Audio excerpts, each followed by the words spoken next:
Court में अभीरा मायरा की बेगुनाही का सबूत लेकर पहुंचती है। मायरा पर फिर से मुसीबत आ जाती है और अभीरा एक बहुत बड़ा फैसला लेने वाली है। सीरियल ये रिश्ता क्या कहलाता है में इस वक्त हाई वोल्टेज ड्रामा चल रहा है, जहां एक तरफ होश में आते ही अभीरा अरमान को मेहर के सारे पुराने कारनामों के बारे में बता देती है कि आखिर वह मुक्ति को क्यों मारना चाहती थी। वहीं दूसरी तरफ मायरा सबसे पूछती है कि आखिर सब लोग कहाँ गए, पापा कहाँ हैं और ये शादी क्यों कैंसिल हो रही है। इसी बीच माधव अभीरा का भजन चला देता है, जिसकी वजह से मायरा को अपनी मीठी यादों के साथ साथ कड़वी यादें भी याद आने लगती हैं। माधव ये सब इसलिए करता है ताकि मायरा उन यादों में खोकर इस शादी को रोक दे। तभी मायरा वहां से भागकर दादीसा के कमरे में पहुंच जाती है। वहां उसे अभीरा का मोबाइल मिलता है, जिसमें उसका और मुक्ति का वॉलपेपर लगा होता है।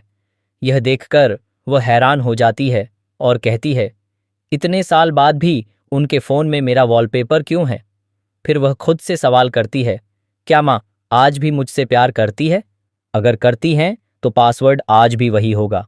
वह अपना बर्थडे डालती है और सच में मोबाइल अनलॉक हो जाता है। ये देखकर मायरा शॉक हो जाती है और कहती है कि मतलब माँ मुझसे सच में प्यार करती हैं। जैसे ही फ़ोन अनलॉक होता है, एक वीडियो प्ले हो जाता है जो अभीरा ने ट्रांसफ़र किया होता है। उसमें हॉस्टल का सीसीटीवी फुटेज होता है।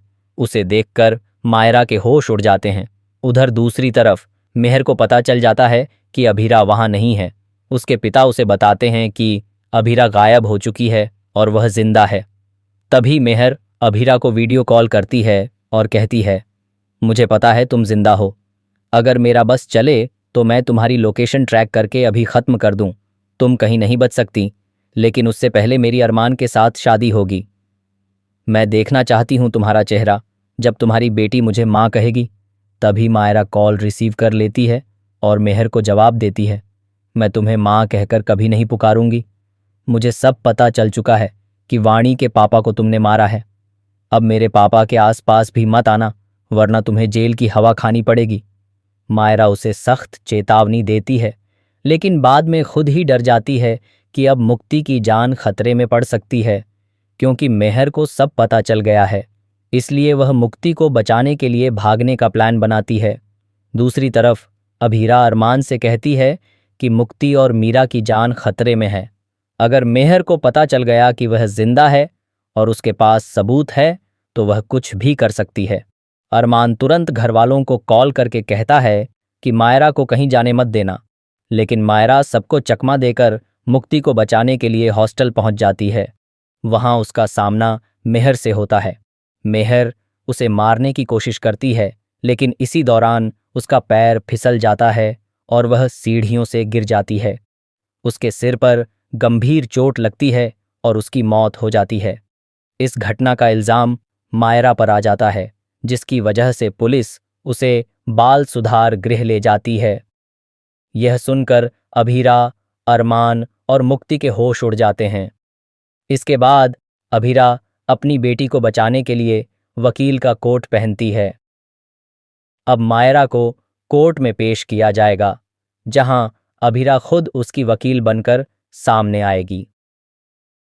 कोर्ट में अभीरा सीसीटीवी फुटेज पेश करती है, जिसमें साफ दिखाई देता है कि मेहर खुद मायरा को मारने की कोशिश कर रही थी। मायरा वहां से हट जाती है और इसी दौरान मेहर फिसलकर गिर जाती है, जिससे उसकी मौत हो जाती है। इस सबूत के आधार पर कोर्ट मायरा को बेगुनाह घोषित कर देता है। यह सुनते ही मायरा दौड़कर अभीरा को गले लगा लेती है। आने वाले ट्रैक में आप देखेंगे कि मायरा आखिरकार अपनी मां को अपनाती है, सच्चाई जानने के बाद उससे माफ़ी मांगती है और यहीं से अभीरा और अरमान की फैमिली पूरी हो जाती है।